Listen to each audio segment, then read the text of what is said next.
I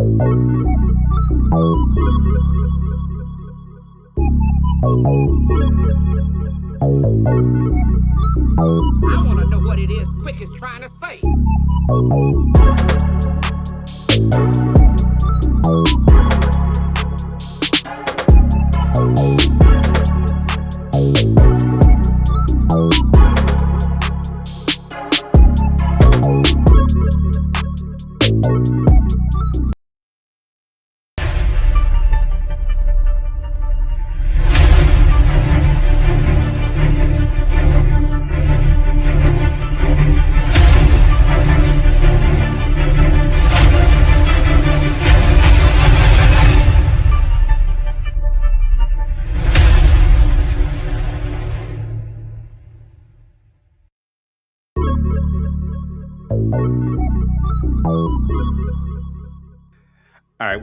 All right, fine. I'll be a gracious host. How you doing? Little Mermaid is the scariest Disney movie by far, though. Why the hell is Ace Blade in your Kickstarter? Some comics. I'm getting controversial today. We're gonna get controversial today with. My proudest moment is this interview and being able to talk to you two.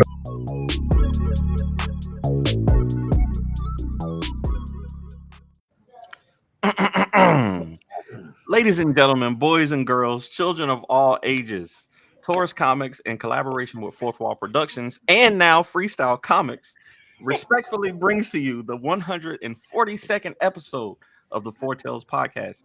I am your host, Danny J. Quick, and across the way is the hotshot of Ohio, Michael Watson, in the building. And we are your award-winning two blurred comic creators here to help you find your next favorite comic book.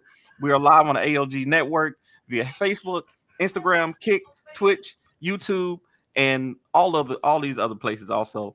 If you are listening or watching us, thank you for your support. Don't forget to like, subscribe, and share and review the podcast. All your positive reviews and interactions help us reach a bigger audience. Michael Watson.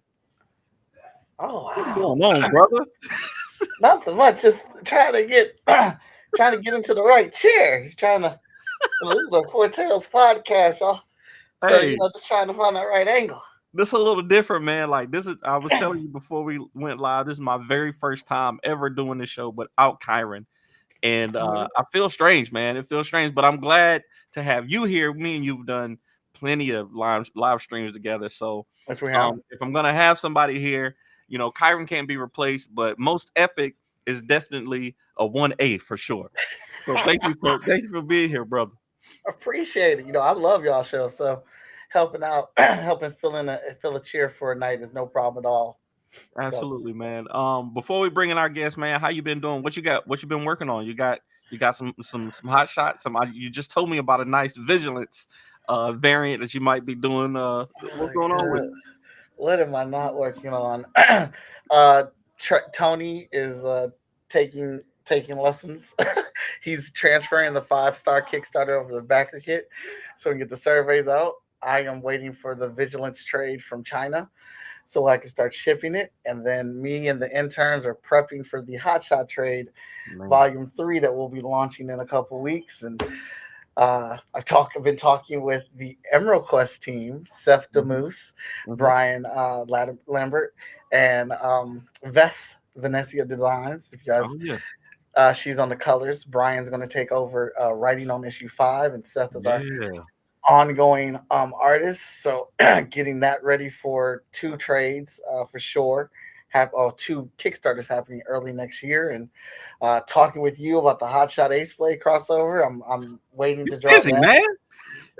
Yeah, it's a lot on my table right now. Absolutely. Well, it sounds like you're gonna need somebody to talk about these books. You got a lot of projects coming out. It sounds like you're gonna need some marketing and some journalism. Somebody to go in and read these books, give it an honest review. And tell the public about these things. Because recently people have been, comparing Black indie comics to the big 2 and saying that maybe maybe we should hold Black indie comics to a higher standard. I don't know how you feel about it, but I'm fine with that. I'm fine with that. I'm You know? absolutely fine with that. I think they should be discussed and critiqued just like a Marvel or DC Image, Boom, Bad Bug, whoever, Mad Cave. I think Mhm. they all should be honestly critiqued and reviewed. I mean, Absolutely. there's a couple things I'll let slide just because things are harder for us to come by. But as far as character development, telling a story, you know, pacing, Mhm. grammar, all that stuff. Yeah, yeah, that's all fair, man. That's all fair. Absolutely. And I think our guest today also feels that same way. We got graphic designer, illustrator, the creator of the Black Comic Universe. And don't y'all live close to each other?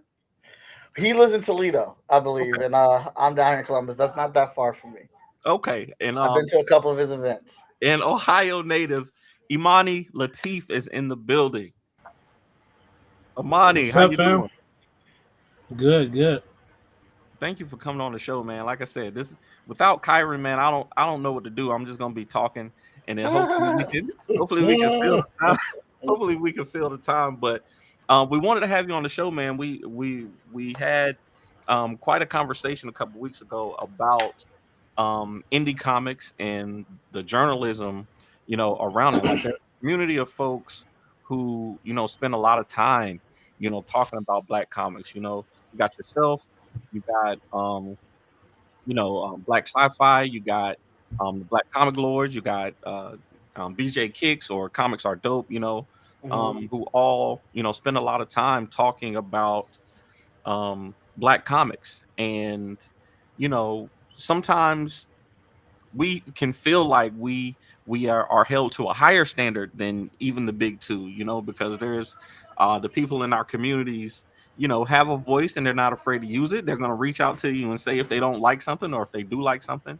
But we don't quite get the same support as the big two. And those are, there's plenty of reasons for that. So we wanted to get your perspective on, this whole conversation about critiquing and the real journalism behind Black comics. So give us a quick introduction of yourself, what you've been doing, your space in the community, and tell us what you think. All right. My name is Imani Lateef. I am a comic book collector. Um, for this conversation, basically, what I have my website, Black Comix Universe. Um, what I've been trying to put together is sort of like it's like an online magazine kind of. Hmm. It follows my personal journey as a collector, but also I'm also sharing historic Black comics or what I call historically Black comics.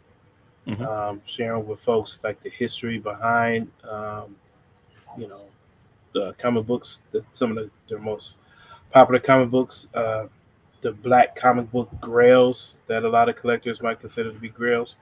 Yep, yep. So if you go on my website, Black Comix Universe, you'll see where I break all that stuff down, like the history behind certain books.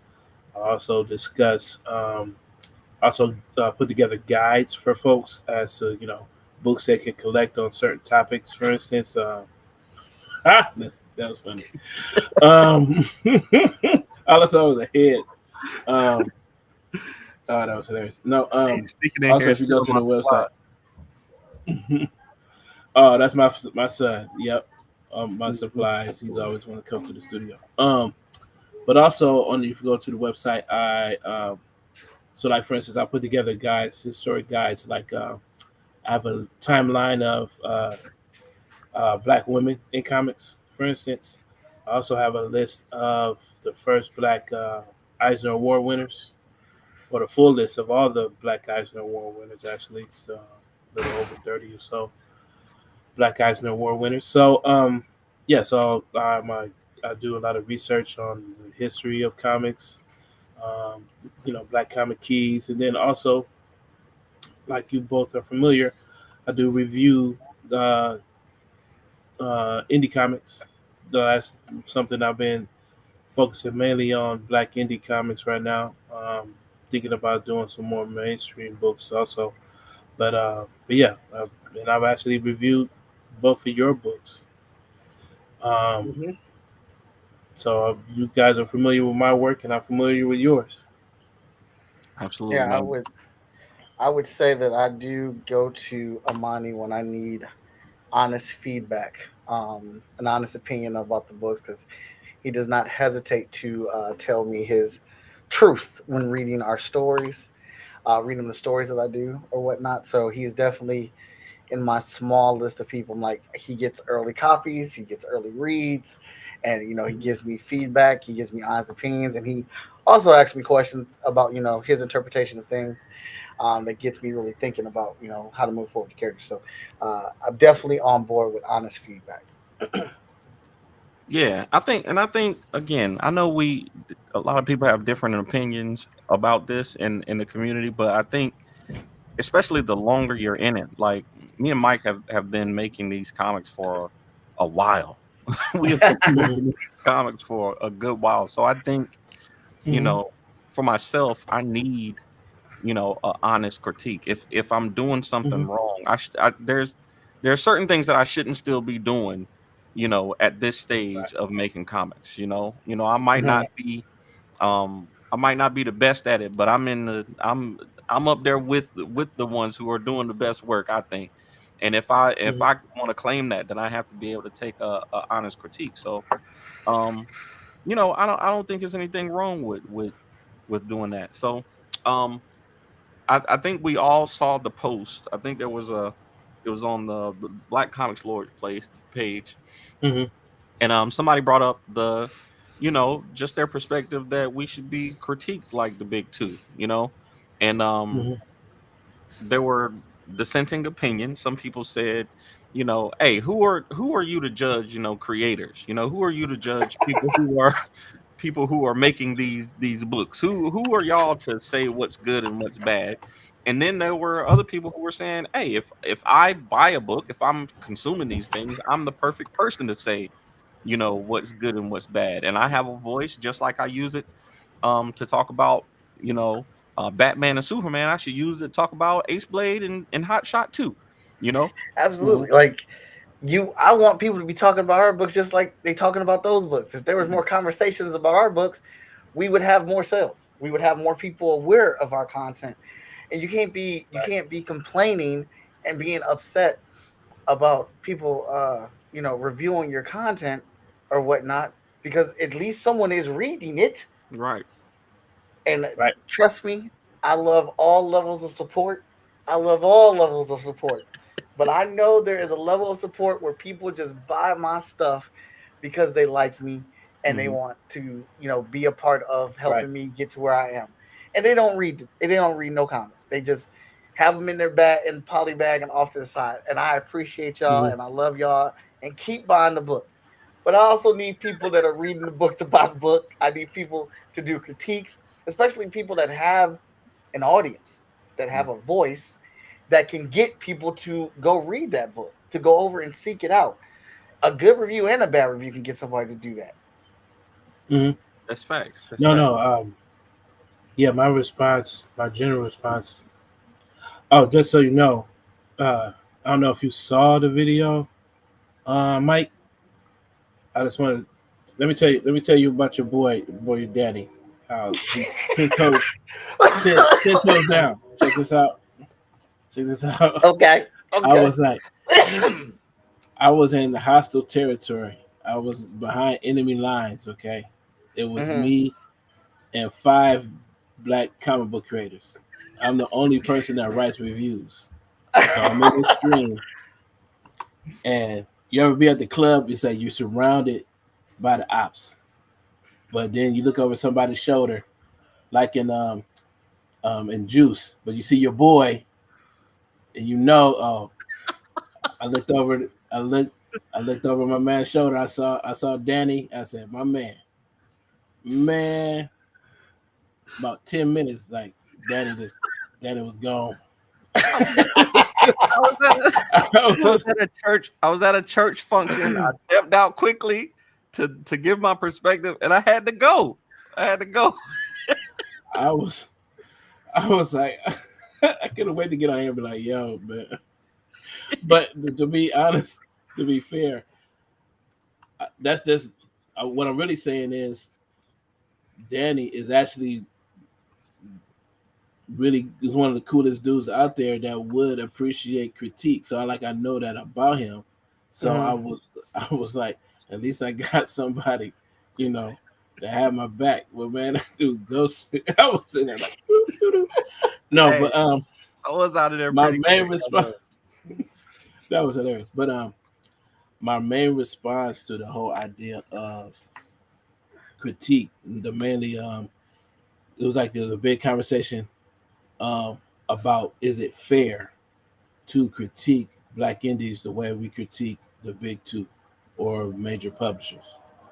And I was saying yes, if for no other reason than the fact that one, a good portion of y'all are using it as a marketing strategy, that you want folks that are buying the X-Men or buying Batman to turn around and invest in your books. And if you're going to use that as a marketing strategy, if you know comic book folks, and that's the thing, I don't presume that this new wave of black comic book creators are actually familiar with what we would consider to be traditional comic book culture. You know what I'm saying?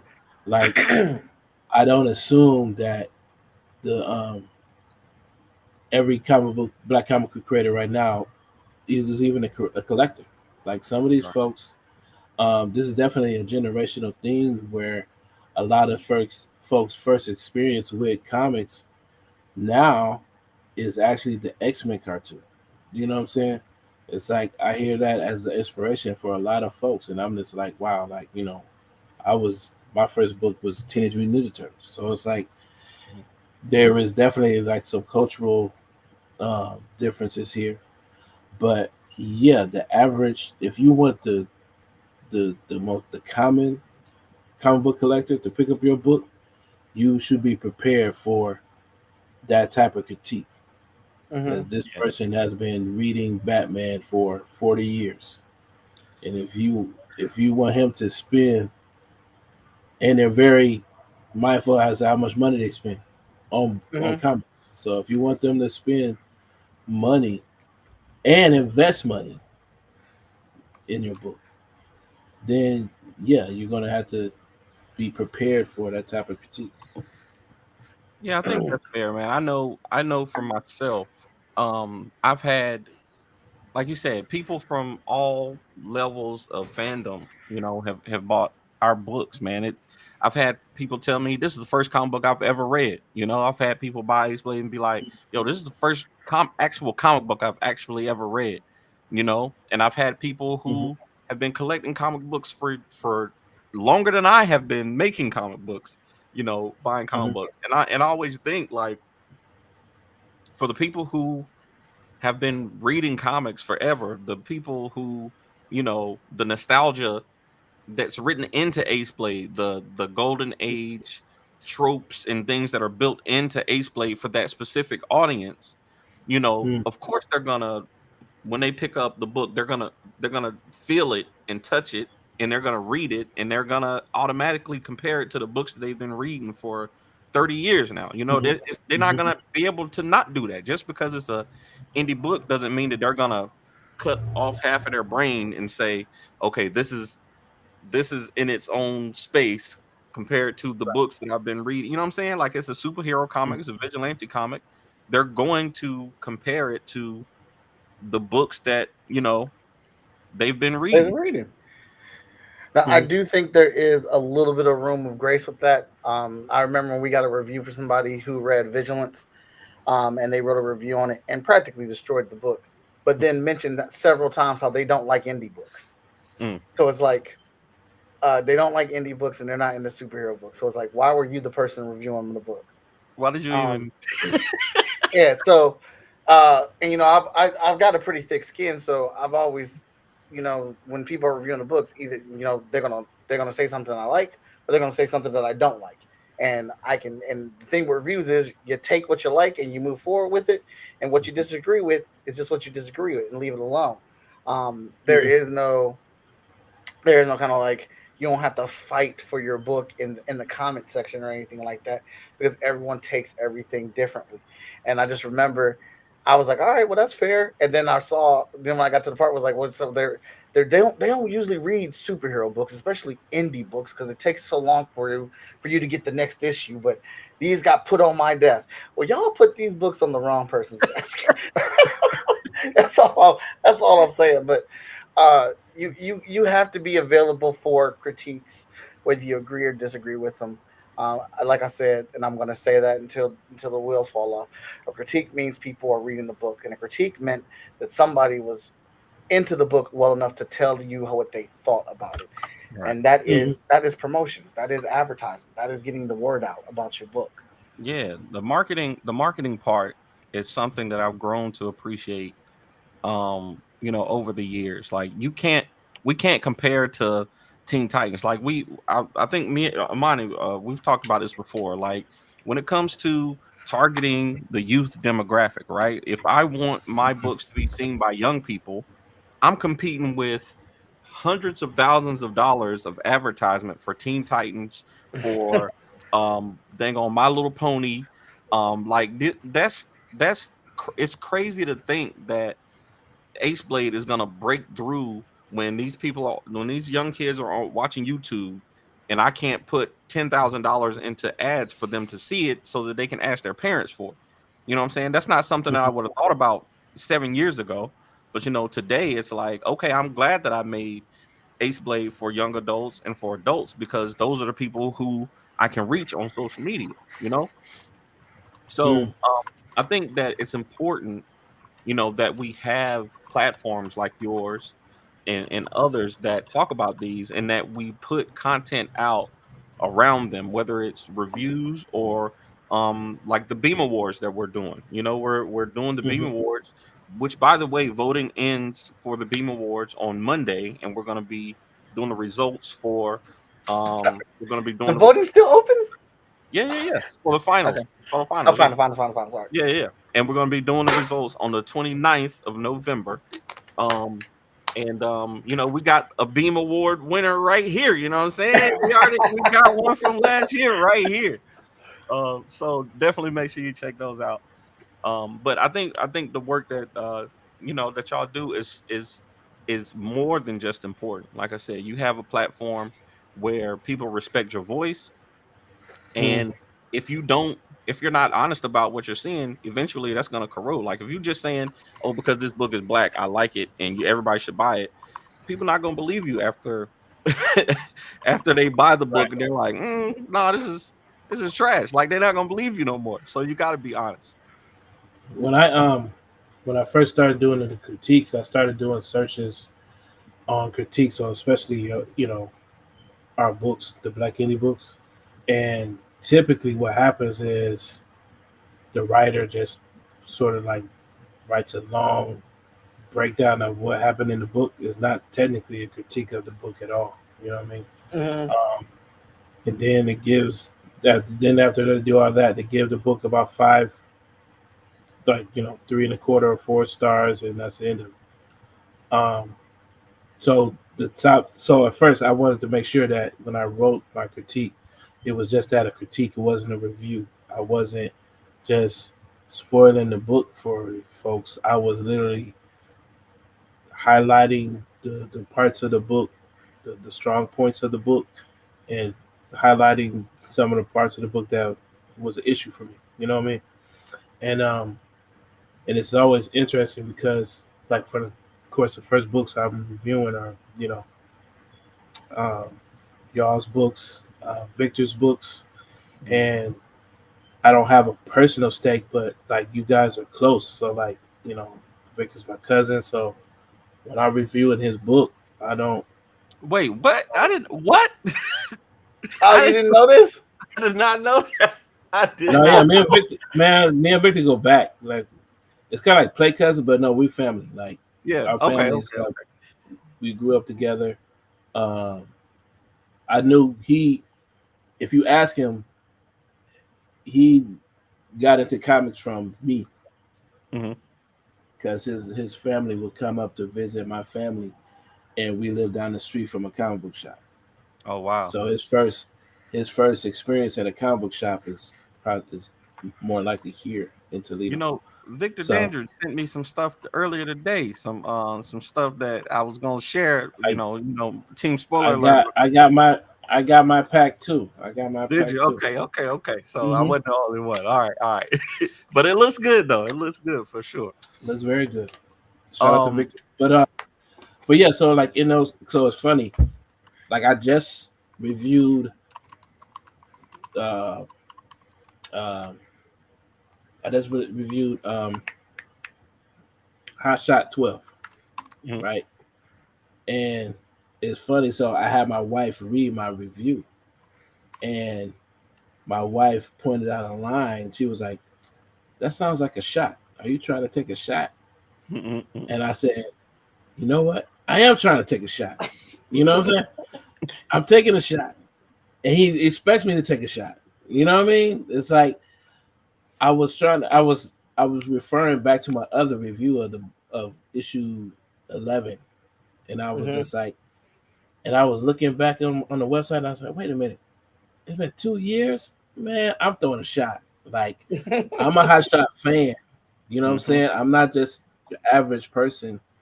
I'm day one, so it's like I feel some sort of way having to wait like that. Yeah. Now it's Especially. like, and I Well, never mind. know the I ain't gonna pushback never. is like, well, we're indies, we have certain parameters and the economics of all this kind of stuff. As a fan, I'm like, bump all that. I'm just Yeah. like, I want hot shots. It's like, if it was up to me, Mike wouldn't do anything but hot shot. Like that's all I'm demanding as a customer. You know what I'm saying? So I left it in there because I wanted him to. I did want him to feel some sort of way about that. I wanted Mm-hmm. him to see that and be like, "Ooh," you know what I'm saying? It's like, yeah, I took a shot and I didn't edit it out and I ran with that. So I wanted. So if it, so if that's breaking some rules or something like that, I'm willing to eat that. But it's like at the same time, Victor didn't send me that pack because I was going to be like, it's like, oh, good job, buddy. It's like, no, it's like you see something in there. Like I give Victor crap all the time because Victor can draw Mm-hmm. Mm-hmm. and he won't draw. Like I publicly embarrass him with like every opportunity that I get about that point. It's like I'm willing to be that bad guy in certain respects if I think it helps y'all be better. You know what I'm saying? Yeah. And it's like I don't think, um, and it's and to go back to the original, this how this whole dramatic thing started. Uh, the brother Ronald that wrote that post, I've been talking to him for it's been a couple weeks now. Him and others, we got like it's like almost like a small book club of folks, and you'd be amazed at how we're having these some amazing conversations, and we've built a library of black indie books, and we've been like breaking stuff down, discussing them. We have our favorites, and so at the end of the day, if there's any question as to whether or not these folks are supporters, you can rest assured that these folks are the only supporters. They're actually creators in their own right. Some of them are editors. Some of them are folks like myself that write reviews on a regular basis. Some get paid to write their critiques on books. So it's not coming from, but I do take issue with the idea that it's like, who are you? That whole vibe as to, kind of trying to discredit you, which would, Discredit your ultimately opinion. discredit their opinion. Right. Yeah. And I don't Right. appreciate that. I No. don't think Yeah. it's fair. I, yeah, I think that is. I mean, everybody has an opinion, and we all don't mind voicing our opinions when it's content that we are consuming. I mean, MCU gets massacred, DC gets massacred, or whatnot, and like I Hmm. said, I just think people miss that point that that is the type of conversation that gets these books read, that gets these books Right. seen, that gets these books in people's hands. And I absolutely appreciate Imani taking that shot, because him and Travis are one of the reasons why I push so hard to try to get out more than one copy of Hot Shot. Like where we're at right now, Hot Shot 13 is completely drawn. It is being inked and colored right now. Hot Shot 14 is being drawn and inked right now. Hot Shot 15 is being written right now. And we got Hey, the man. trade coming out before the end of this year. Put them interns to work, man. You gotta live like. Hey, I'm always imagining like Mike's studio is like a sweatshop. Like you got like interns like just sitting around a table, like packaging books, and somebody's at a laptop, a computer. Write faster, The intern one of our interns just finished the official trade cover dressing for Hot Shot Trade Volume 3, which I just posted online. Man. So no, we are putting in the work. Do it again. Very much Right. Yeah. I love it. All right, Imani, before we get to quick takes, I'm gonna give you a critique. All right. I'm gonna give you a critique. I'm turning the tables. Oh shoot.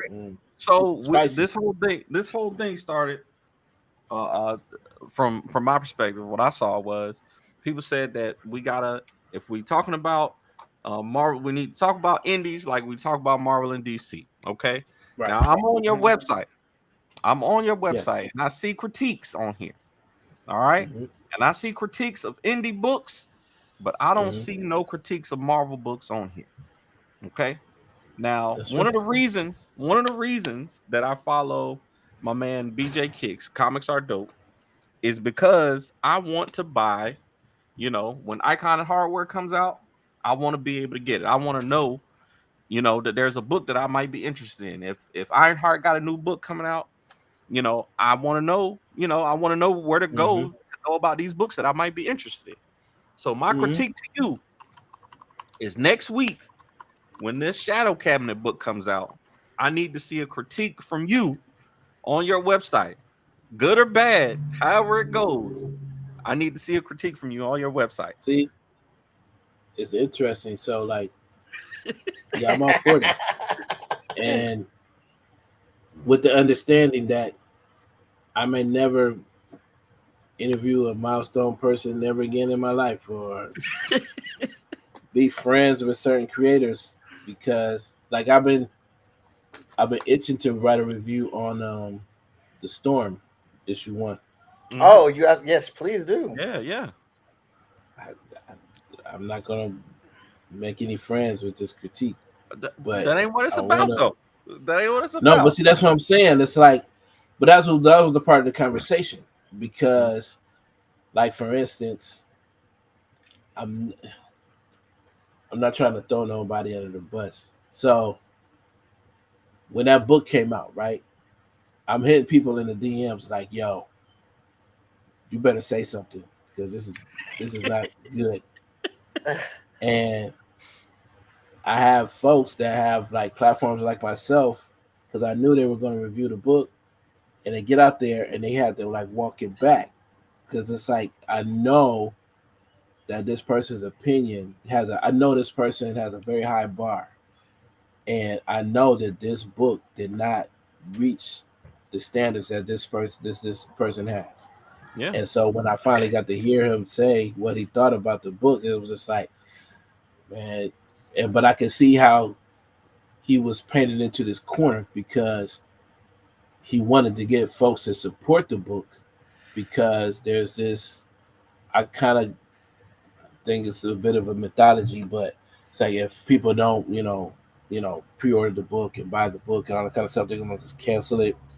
Yeah. So they are afraid to really give their opinion on books, because they just think they're going to, that reviewers, and this is part of the conversation when the Black Comic Lords were talking about reviews. Like, Lonzo's fear was that our reviews and our critiques are going to basically scuttle the whole ship somehow. Like, we're basically going to ruin it for everybody. But that's what happens when, you like, someone picks up uh, a book that's supposed to be lauded and celebrated, like this Shadow Cabinet book. It's got a ton of hype, but man, if I pick up that book and that thing, if there's a hole, you know how I am. If Hey, there's a Daryl, hole, Daryl I'm gonna Banks drawing find it. I'm fairly confident it's gonna be good. My man Daryl, it. You Daryl know, Banks is one of the goats for me. So if he's drawing it, it's got to be pretty good. I in a mean, weird sort of way, I think that might be not necessarily a problem. well, like I understand what you're saying, because like so, Storm is a character that should have been had ongoing series. She should have been in her own book. She is a big enough and epic enough character to where she can be in her own solo stories. And you get one, Check and you're this like, out. well, They're like real talk, right off the top, right? That book. mhm. Why didn't they have an all female creative team? Why didn't they launch that book like they did Nubia? Stephanie Williams, Alita Martinez, and it's like there was a ton of buzz around that book, around Nubia. I Yeah, don't see the same buzz for this book. that's a It's different. not, and it's not a shot to the creator. It's like it's not on him. Like Marvel, went Don't another route yeah. how they want to market and launch it. But I Market think they Marvel don't market books like I mean in my they just don't they don't market black books like that. I don't think Marvel don't. But I mm-mm. don't think I think that like I said we got to get the quick takes, but I think that there's a whole industry of not industry, but there's a whole community of people who build their content off of hating stuff.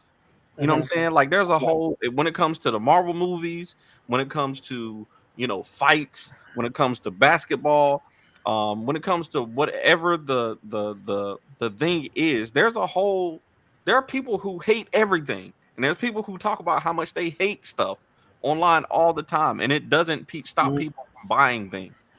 You Right, know but what I'm there's saying? Mhm. also there's also a way to discuss your hate, to have a critique. There's a positive way to have a negative critique. There is, and a lot of people choose not to do it that way. You can Right. you can talk about something and not be a fan of it.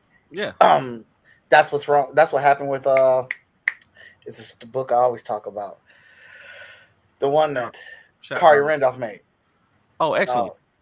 not excellent. No, that's really good. Excellent. Sirens. I was about to say. Mosaic. Sirens. Oh, Mosaic Mosaic. was not a Mosaic. good Oh book. yeah, yeah, yeah. Mosaic. It was Right. not a good comic book, but I I got got the them first three 60s. issues. I got I them 60s. supported it, and I talked about why I did not like it, but I did not dog the book. I did not tear it up. I didn't have a hate speech about it. The problem is that what Imani was talking about, or what I think it is that we don't have enough content featuring our characters in mainstream to be able to have trash versions of our characters and Mm, have good versions of our characters. yeah. There's so many trash white characters out there that they are also balanced because they have enough of the good characters out there, so they get to have that full That's a, discourse of review. that's a, So that's a Mm. you fall into valid that trap valid of when we perspective. finally get one of ours out there, it's like, all right, don't decimate it because then we won't get any more. Right. That's a But valid perspective. I think we gotta let go of that fear because no, we'll get another one. Yeah, we It's like will. It's enough. this is it's It's like enough of us making at the stuff. end of the day, it's like this is Storm. It'll be another one. It's like this is Luke Cage or this is Black Panther. There's gonna be another one. You know what I mean? It's not like they're just gonna just stop. Yeah, You like know. so I had the same thing that you were talking about. I had that issue with that static book. It was a couple years ago. I think it was like Shadows of Dakota or something like that. Now I Yeah, love Nicholas Draper Ivy. I love that dude. Ivy. I love his art. He got a dope style. But that last issue was very rushed. Like I could tell, Mhm. like the art was not his normal, level. So as much as I talked about them first three issues being great, I Mhm. had to say something about, what I'm saying? I had to say something about the last year. I was like, come on now, this I can But tell. see, that's the thing. That right there. That right there. A lot of times, where I'm at right now is that if I'm writing a review, it's probably going to be because Oh, nobody gonna say something. All right, now I'm gonna say something. You know what I'm saying? Yep. Y'all not gonna y'all see that? Y'all saw that panel. Y'all saw that page. Y'all saw that panel. We ain't gonna talk about that. Guess what? I'm about to talk about it. You know what I'm saying? Let's talk about it. Because it's like that's where my issue comes in. It's like we're just not gonna just act like this book is, you know, the best thing y'all have ever read when y'all just it's like I can understand the marketing because I have some friends that work in retail or they'll help, you know, promote other folks' books and stuff like that. And he's like, yeah, I can, you know, write a bad critique about this book, but I want this person to win. So I'm not gonna write a bad critique, even though I know this deserves a bad critique. It's like so you get that, but for me personally, it's like yeah, and it's weird. Like Milestone is definitely one of the companies where it's like I had some issues with the Static series too. Um, but that's because it's like I saw. I'm not one of the. I don't know if anybody else remembers this, but the original relaunch had Kyle Baker drawing Static, and those original pencils that he shared, my God, and it never happened. Like, and then they somewhere in there they pivoted. It was around, you know, the Black Lives Matter really took off, so they did this pivot where they got younger artists and younger writers on the book. But had they gone with Baker's vision, from what I could tell, that book would have been off the hook. But Yeah, I see that that retailer exclusive variant cover Kyle Baker for #1, but yeah, I don't see nothing else. it's he shared like it was like a couple pages. It was of a sample of, you know, when they first started about relaunching. They shared a couple pages of Kyle Baker Static. I even try to find it, but they were off the hook. Yeah, But yeah, so basically, okay, but all right. We got to get yeah, the quick takes. We got to get the quick takes right. before I run over my time. But man, it's always good to talk to you. But let's get the quick takes, man. If y'all have not seen the show, quick takes is a rapid Q&A session where we grill our guests on their deepest, darkest secrets from the internet. All right, so I found out some stuff about you, Imani, and we're gonna spill it right now. Right now.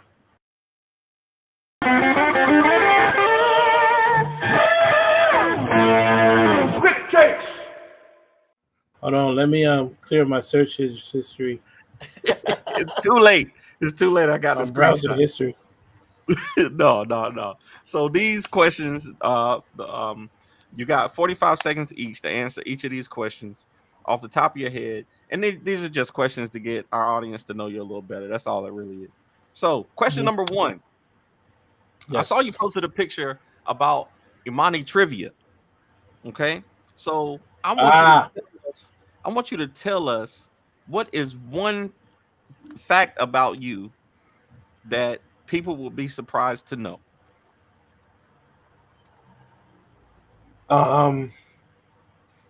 That I did 2 TED Talks.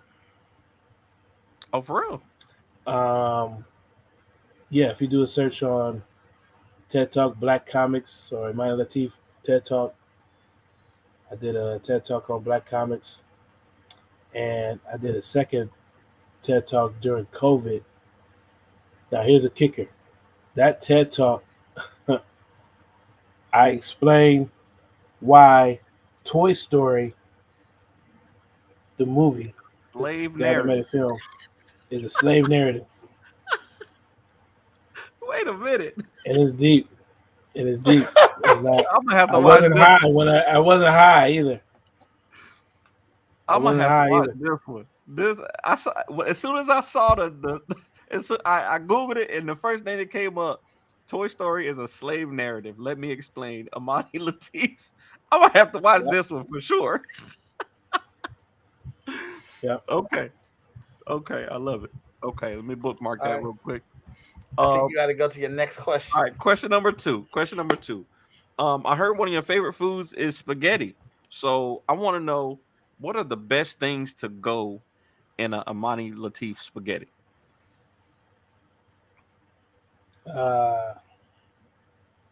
Chunky spaghetti sauce, like the chunky stuff. I don't like the runny stuff. You don't put like special. You don't put like green peppers and mushrooms and all that stuff in your spaghetti. Just No, I want the depth. That's what I want. The chunky sauce. That has That's, all the stuff it gets- in it. It's okay. in the jar. I'm not trying to do a lot of work. I'm trying to want it all, ready to Said, go. I'm not trying to. I'm not in there like. All right. said, I'm not. I ain't chopping no onions, none of that. Put it all in the jar. No. I love it. I had a pretty good spaghetti earlier today. Okay, question number 3. All right, if you could do only one of these, if you could support the rest of your life by doing one of these 2 things, and you couldn't do the other ever again, Okay. which one would you do? Would you bring back Junebug, or would you continue to do journalism? Oh. Hmm. I would bring back Junebug. Okay, I still got all some ideas. It seems like how it is. It's like I wanted to.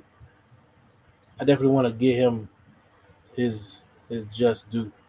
Mhm. And it's not he's not like he's gone away. I do share him a lot when I do comic book classes and stuff like that with kids. So he's not gone anywhere. Okay, all right. So, question number 4. Mhm. In your opinion, Imani, Mhm. what is the next level for Black indies? Mm. Phew. The next level for Black indies. You got to take a deep breath on it. Yeah. The next level. Or how do we get to the next level?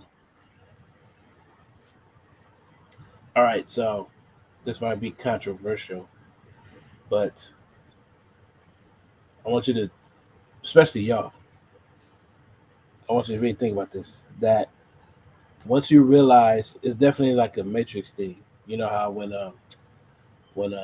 Morpheus says, "Is that air you're breathing?" Right? Mhm. And then all of a sudden, Neo becomes, Neo. Right?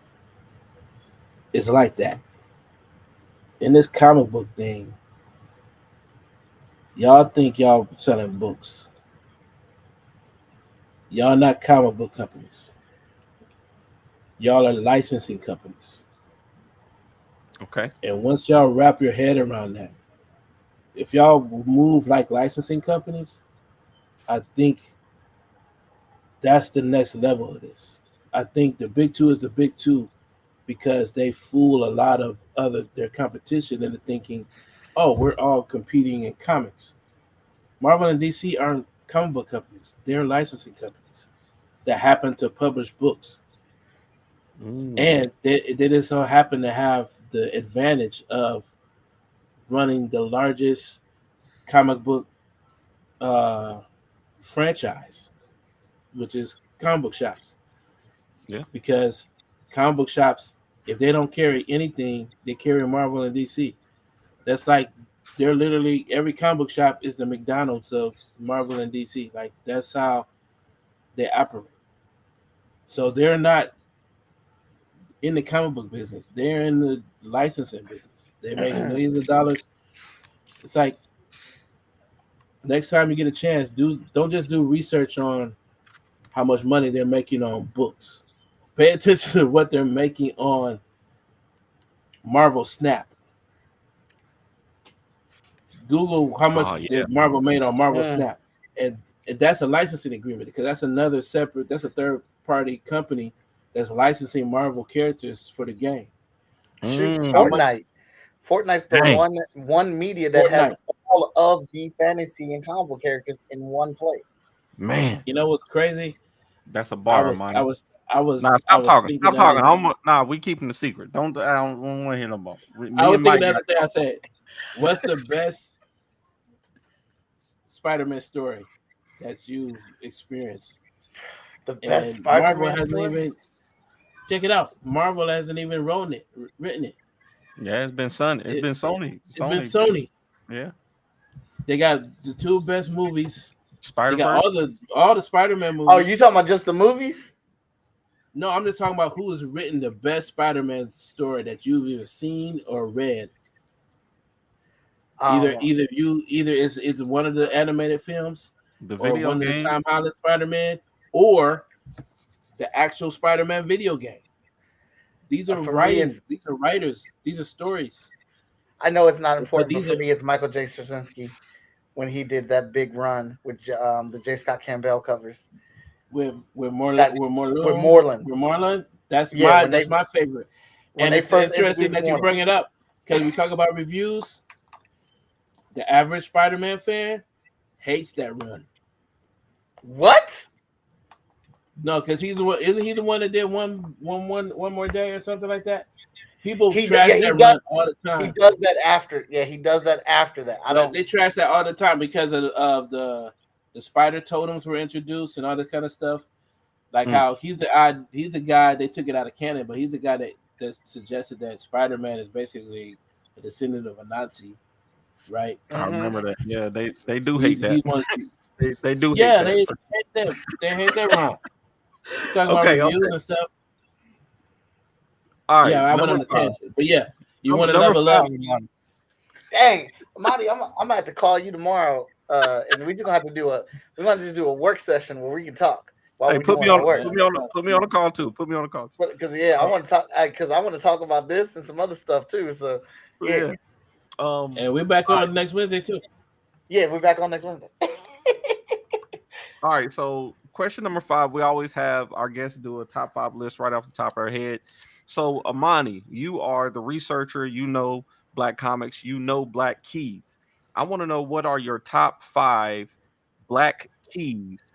If you could have any 5 Black comics in history, what are the 5 Black Keys? Going from 5 to 1 or 1 to 5, however you want to do 5 to 1. Mm-hmm. All right, number 5, Black Comic Key. Oh shoot, This Sean is Damian within Hill's reach. in the building, y'all. Which is Hey, definitely within the reach. Oh, that's a legend, living legend right there. Was definitely within reach is Luke, Hero for Hire, number 1. okay. That's doable, yeah. Yep. Number 4 of a key. Now these are all the big boys. So Yeah. first is I'm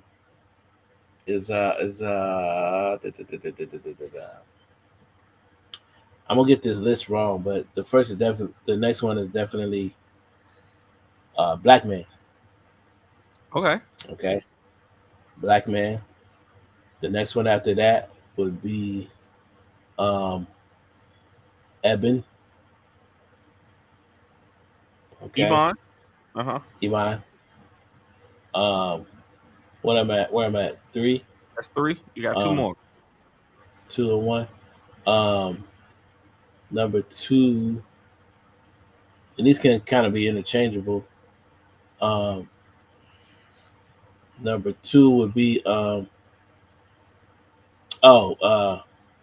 Romance, Okay. Mm-hmm.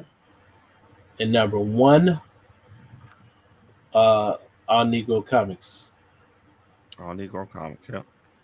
I knew you were going in that direction. See, I was expecting, well, I should have known because it's you, but I was expecting some like first appearance of Black Panther, like what is it? Fantastic Four, whatever it was.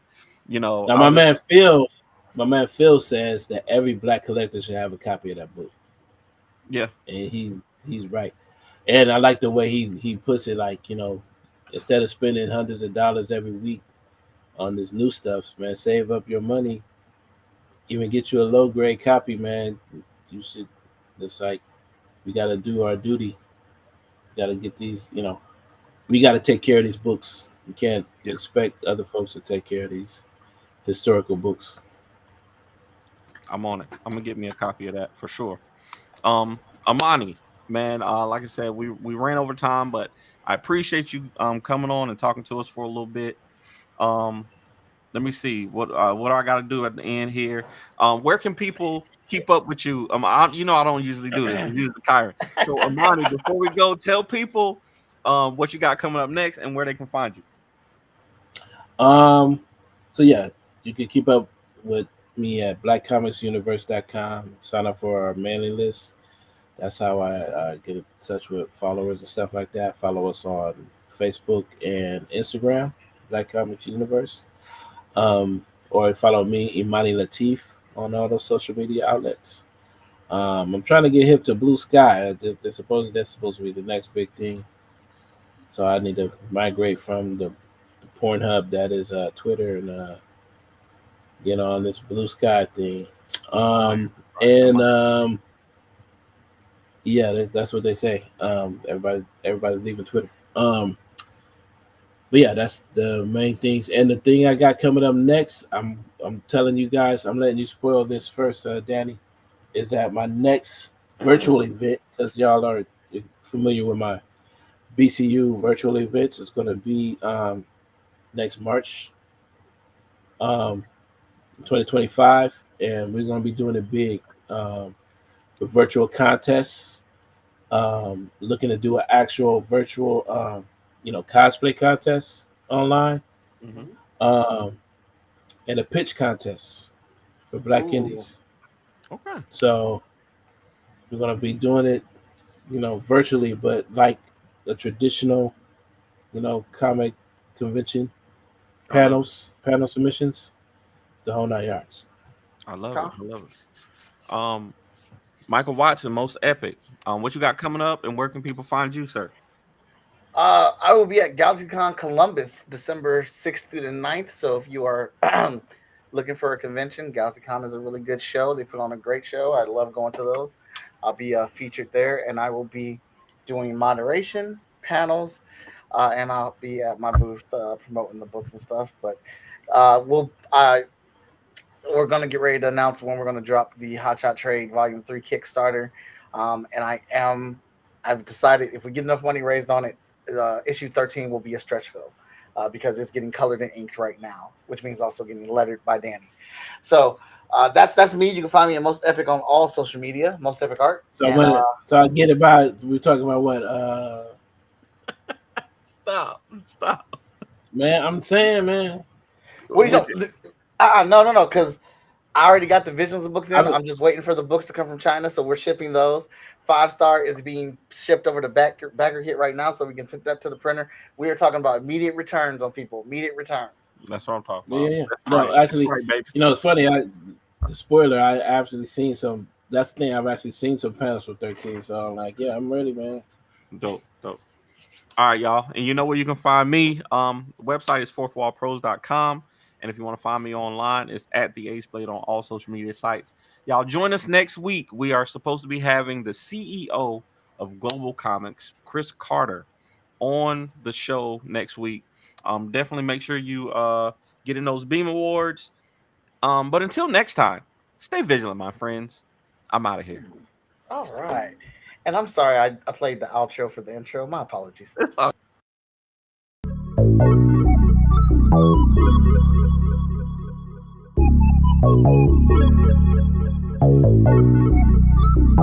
want to know what it is Quick is trying to say.